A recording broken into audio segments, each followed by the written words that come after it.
সংস্কৃতি হওয়া উচিত সার্বজনীন, সেটাই হওয়া উচিত। যখন একটা ফ্যাসিস্ট সরকার থাকে, টেন্ডেন্সিটা হয় কিন্তু সংস্কৃতি কুক্ষিগত করার একটা টেন্ডেন্সি থাকে, এবং সেটা ইভেন্টুয়ালি প্রোপাগান্ডা হয়ে যায়, যেটা আমরা অনেকটাই দেখছি গত 15-16 বছর। সাংস্কৃতিক অঙ্গনটাকে প্রোপাগান্ডা হিসেবে ব্যবহার করার চেষ্টা করা হয়েছে এবং করা হয়েছে অনেক ক্ষেত্রে। একটা জিনিস খুব দুঃখজনক ছিল, আমরা অনেক শিল্পীদেরকে দেখেছি, সবাই নয়, এটা প্রতিটি সেক্টরে কিন্তু প্রযোজ্য ছিল। অনেক শিল্পীরা কিন্তু ফ্যাসিস্ট সরকারের কথাও বলেছে, তাদের সাথে কাজও করেছে, এবং যে এই ধরনের যে একটা কালচার, এটা রিপিটেশন আমরা চাই না। কারণ সংস্কৃতি থাকবে রাজনীতির ঊর্ধ্বে, এটা আমাদের আইডেন্টিটি, এটা আমাদের আইডেন্টিটি, এটা আমাদের একটা পরিচয়, আমাদের কৃষ্টি, আমাদের কালচার, আমাদের সংস্কৃতি, আমাদের আইডেন্টিটি, এটা আমাদেরকে বিশ্বাস করতে হবে, এটাকে রাখতে হবে রাজনীতির ঊর্ধ্বে। আজকে প্রোগ্রামটা ছিল জুলাই অভ্যুত্থানটা নিয়ে। তো জুলাই অভ্যুত্থান, যেটা ভিতরে আমরা 5ই অগস্ট পেয়েছি, এটা নিয়ে অনেক অনেক কিছু বলে। আমার কিন্তু একটা ব্যক্তিগত মতামত আছে। 5ই অগস্ট কোনো ব্যক্তির বিজয় হয়নি, কোনো গোষ্ঠীর বিজয় হয়নি, কোনো দলের বিজয় হয়নি, বিজয় হচ্ছে বাংলাদেশের সর্বস্তরের জনগণ। এটা হলো সত্য, এবং এটা আমরা যত তাড়াতাড়ি অ্যাকসেপ্ট করব। বসুন্ধরা টিস্যু, অশুদ্ধতার বিরুদ্ধে এক বিন্দুও ছাড় নয়। মেনে নিব, আমরা তত তাড়াতাড়ি সামনে আগাতে পারবো।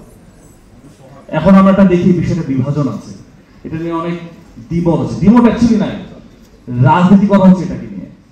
আমাদেরকে এটা মেনে নিতে হচ্ছে, এটাই কিন্তু আপনার এটা বাংলাদেশের জনগণের সামগ্রিক বিজয় ছিল, এবং এটাই আমাদের সকলকে বিশ্বাস করতে হবে, এবং এটাই সত্য। আরো কিছু কথা আছে যেটা আমি মনে পড়ে বিশ্বাস করি, যেটা অনেকেই বলেন না, টু বি অনেস্ট। সেটা হচ্ছে আমাদের দেশে 15 বছর একটা কালচার ছিল, আপনি যখন আপনার পাশের ব্যক্তির উপর যখন অন্যায় হয়, যখন তার পাশে দাঁড়াবেন না, তখন কিন্তু ফ্যাসিস্ট জেগে বসে। আপনি খেয়াল করবেন, ইভেন্চুয়ালি যদিও 5ই অগস্ট এটা আমরা শেষ দেখেছি, কিন্তু 15 বছর আমাদের একটা কালচার, একটা মাইন্ডসেট গড়ে উঠছিল, কিন্তু যে অমুককে ধরে নিয়ে গেছে, আমার কি, অমুকের উপর অত্যাচার হচ্ছে, আমার কি, আমার তো কিছু হচ্ছে না। একটা জিনিস আমাদের বিশ্বাস করতে হবে, ফ্যাসিস্ট কাউকে ছাড়ে না।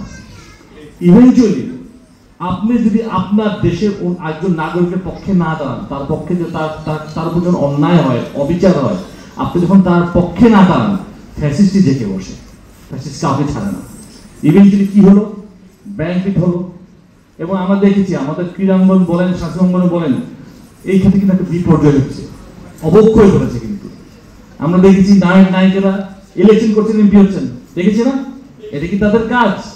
তাদের কাজ না, হতে পারে, কিন্তু নিজের যে কি বলবো, নীতিকে বিসর্জন দিয়ে না। কাজে এই অবক্ষয়গুলোকে আমাদের ইনশিওর করে ভবিষ্যতে যেন না হয়। আমরা সংস্কৃতি বলি, আমাদের ক্রীড়াঙ্গন বলি, এগুলোকে আমাদের রাজনীতির ঊর্ধ্বে থাকতে হবে, রাখতে হবে।